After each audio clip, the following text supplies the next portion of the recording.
இப்போ பார்த்தீங்கன்னா, நம்ம காரு ஹைவேல போம்போதோ, இல்ல எங்கேயாவது போம்போது பஞ்சர் ஆச்சுன்னா என்ன பண்ணுவீங்க? அதுக்காக தான் ஒரு ஆக்சஸரீஸ் வாங்கியிருக்கேன். Car accessories. ஓகேங்களா? இது என்னன்னா, கோ மெக்கானிக்கோட போர்ட்டபிள் டயர் இன்ஃபுலேட்டர். அதாவது காத்தடிக்கிற மிஷின். இது இப்போ வாங்க நம்ம அன்பாக்சிங் பண்ணி பார்ப்போம்.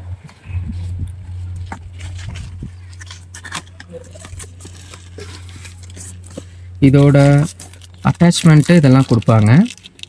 ஆக்சுவலாக இது எதுக்குன்னு தெரில. ஒன்று வாலிபாலுக்கு காற்றடிக்கிறது, ஒரு ஃபியூஸ் கொடுக்குறாங்க. அப்புறம் இந்த 2 அட்டாச்மெண்ட் எக்ஸ்ட்ரா கொடுக்குறாங்க.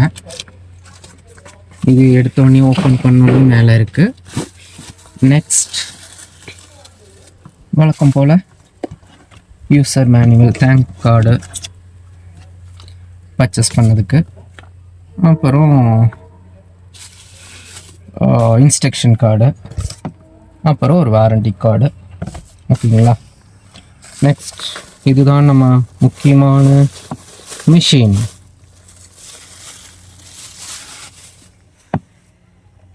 இது பார்த்தீங்கன்னா இது டிஜிட்டல் மிஷினுங்க.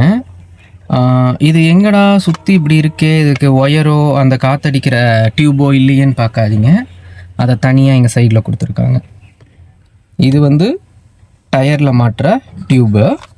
அண்ட் இது பார்த்திங்கன்னா நம்ம காரில் உள்ள மாட்டுற அந்த என்ன சொல்கிறது ஒயர். ஓகேங்களா? Connecting plug. ஓகே, இப்போ இது பார்த்தீங்கன்னா இதுக்கு ஒரு சுவிட்ச் இருக்குது. இது வந்து மிஷின் ரன் பண்ணுறதுக்கான சுவிட்சு. இது ஆட்டோமேட்டிக்காக உங்களுக்கு வந்து 30 PS ஸ்டார்ட் ஆகும். இப்போ பார்த்தீங்கன்னா நம்ம இதை செட் பண்ணிட்டோம்னா, என்ன பிஎஸ்ஐயில் நம்ம செட் பண்ணுறோமோ அந்த பிஎஸ்ஐ செட் பண்ணிவிட்டு நம்ம ஆர் பட்டன் கொடுத்துட்டோம் அப்படின்னா ஆட்டோமேட்டிக்காக ரன் ஆகி அதுவே ஸ்டாப் ஆயிரும் நம்ம செட் பண்ணதில். ஓகேங்களா? நெக்ஸ்ட்டு இன்னொன்று முக்கியமானது, நைட் ட்ரைவ் போகிறீங்க, ஏதாவது உங்களுக்கு பஞ்சர் ஆச்சு இல்லை காற்று இறங்கிருச்சு அப்படின்னா அதுக்கு லைட் கொடுத்துருக்காங்க. அதுக்கும் தனி சுவிட்ச் கொடுத்துருக்காங்க. அதுதான் இதில் ஹைலைட்டு. எனக்கு ரொம்ப பிடிச்சது இதுதான். அப்புறம் இதோட டிசைன் பாருங்கள், கரெக்டாக அதாவது கை கடக்கமாக இருக்குது. ஓகேங்களா? இதில் இன்னும் என்னென்ன இருக்குது அப்படின்னு பார்த்தீங்கன்னா, இது 1 இயர் வாரண்ட்டி இருக்குது. கோ மெக்கானிக்கோட 1 இயர் வாரண்ட்டி இருக்குது. ஓகேங்களா? நெக்ஸ்ட்டு பார்த்தீங்கன்னா ஃபாஸ்ட்டாக நமக்கு 0ல் இருந்து உங்களுக்கு ஒரு 5 to 6 மினிட்ஸ்க்குள்ளே நம்ம செட் பண்ணதை ரீச் ஆயிரும்னு சொல்கிறாங்க. நெக்ஸ்ட்டு டிஜிட்டல் மீட்டர், அதை நான் சொல்லிட்டேன்ல. யூனிக் டிசைன், அப்புறம் எல்இடி லைட்டு ஹேண்டியாக இருக்குது பாருங்கள், அதுதான் இதில். அப்புறம் இன்னொன்று மெயினாக என்னென்னா, நீங்கள் வந்து என்ன அளவு ஃபிக்ஸ் பண்ணிங்களோ, பிஎஸ்ஐ ஃபிக்ஸ் பண்ணிங்களோ அதில் ஆட்டோ கட் ஆஃப் ஆகும். அதுதான் இதில் வெரி இம்பார்ட்டன்ட். ஏன்னா இது வந்து ஓடிட்டே இருந்தால் ஷட் டவுன் ஆகாத ஓடிட்டே இருந்துச்சுன்னா ஹீட் ஆகும். மெயின் இன்னொன்று என்னென்னு பார்த்தீங்கன்னா, இது காப்பர் காயின்னு சொல்லியிருக்காங்க. அது எப்படி ஆக்சுவலாக இன்னொன்று சொல்ல மறந்துட்டேன். இது பார்த்தீங்கன்னா நான் வந்து ஃப்ளிப்கார்ட்டில் வாங்கினேன். ஃப்ளிப்கார்ட்டில் வந்து 4.5 மீட்டர் அப்படின்னு சொல்லி போட்டிருந்தாங்க. ஆனால் மேனுவலில் என்ன போட்டிருக்காங்க அப்படின்னா 3 மீட்டர்னு போட்டிருக்காங்க. என்னென்னு நானே இப்போ ஓப்பன் பண்ணி பார்த்துட்டு உங்களுக்கு நான் சொல்கிறேன். ஓகேங்களா? நீங்கள் கெஸ் பண்ணுங்கள், இது எத்தனை மீட்டர் வரும்? நம்மளது லென்த்தான காரு. பார்ப்போம்.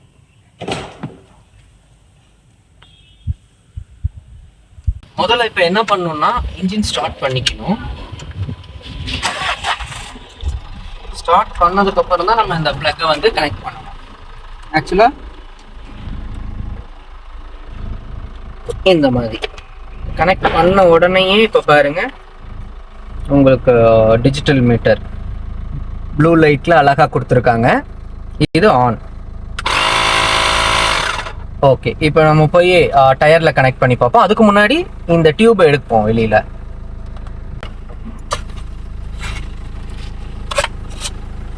பரவாயில்லையே, இதுவுமே கொஞ்சம் லென்த்தாக தான் கொடுத்துருக்காங்க. சரி, ஓகே, இப்போ டயரில் ஃபிக்ஸ் பண்ணலாம். ஓகே, இப்போ நம்ம பார்ப்போம். நம்ம கார் லென்த்துன்னு நான் சொன்னேன்ல,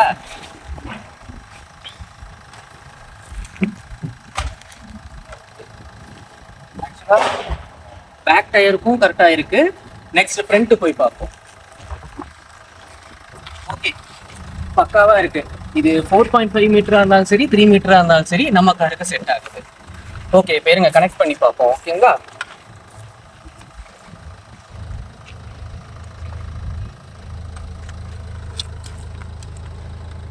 லைட் பார்ப்போம் அதுக்கு முன்னாடி. ஓகே, நல்லா பவராக தான் இருக்கு. இது இப்படி ஓப்பன் பண்ணி வச்சுட்டு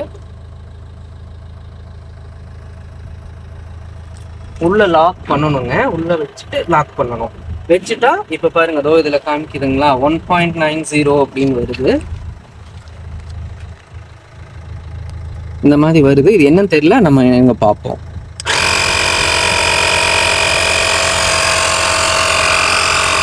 ஓகே ஓகே இருங்க, நம்ம இப்போ வந்து பிஎஸ்ஐ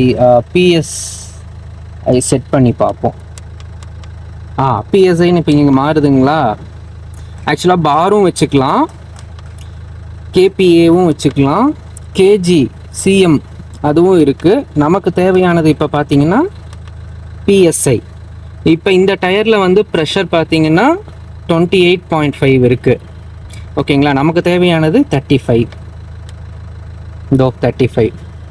இதை இந்த மாதிரி பண்ணிட்டு செட் பண்ணிவிட்டு 6 நம்ம செட் பண்ணணும்.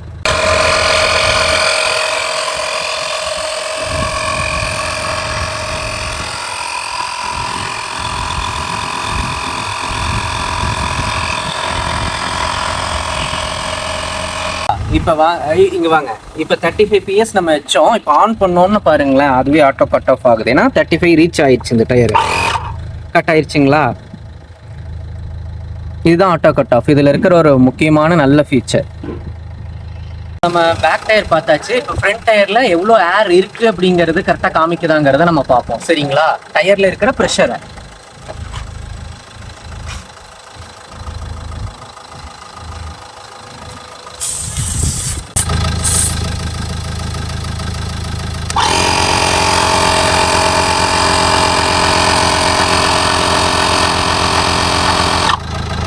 எஸ் ஆகுதுங்க. ஓகே, இப்போ பார்த்தீங்கன்னா இது லென்த்து தான் எனக்கு கொஞ்சம் சந்தேகமாக இருந்தது, ஒயரோட இந்த ப்ளக்கோட லென்த்து. இப்போ அதுவும் நம்மளோட காருக்கு செட் ஆகுது. ஓகேங்களா. இப்போ வந்து எஸ்யூவி செக்மெண்ட்டுக்கும் செட் ஆகும், எம்பிவி வெஹிக்கிள் செக்மெண்ட்டுக்கும் செட் ஆகும் இது. அதனால அந்த கவலை இல்லை யாருக்கும். இப்போ இது வாங்கலாமா வேணாமா அப்படிங்கிறத நான் இன்னும் ஒரு கொஞ்ச நாள் யூஸ் பண்ணிவிட்டு நான் சொல்கிறேன். ஓகேங்களா. ஆனால் இந்த ப்ரைஸுக்கு இது ஒர்த்தா இல்லையா எல்லாமே நம்ம யூஸ் பண்ணால் தான் தெரியும். இப்போ நான் வாங்கின ப்ரைஸ் எவ்வளோன்னு பார்த்தீங்கன்னா 900. இதோட எம்ஆர்பி வந்து 2500 வருதுங்க. அதாவது 499. இப்போ பிபிடியில் வாங்கினால நமக்கு இந்த ப்ரைஸ் ஆஃபரில் கிடச்சிருக்குங்க. ஓகேங்க. அதே மாதிரி நீங்கள் இந்த ப்ராடக்ட் வாங்கி யூஸ் பண்ணிட்டு இருக்கீங்க, உங்களுக்கு எவ்வளோ நாள் லைஃப் வந்தது இது அப்படிங்கிறத எனக்கு கமெண்ட்டில் நீங்கள் சொல்லுங்கள். தேங்க்யூ.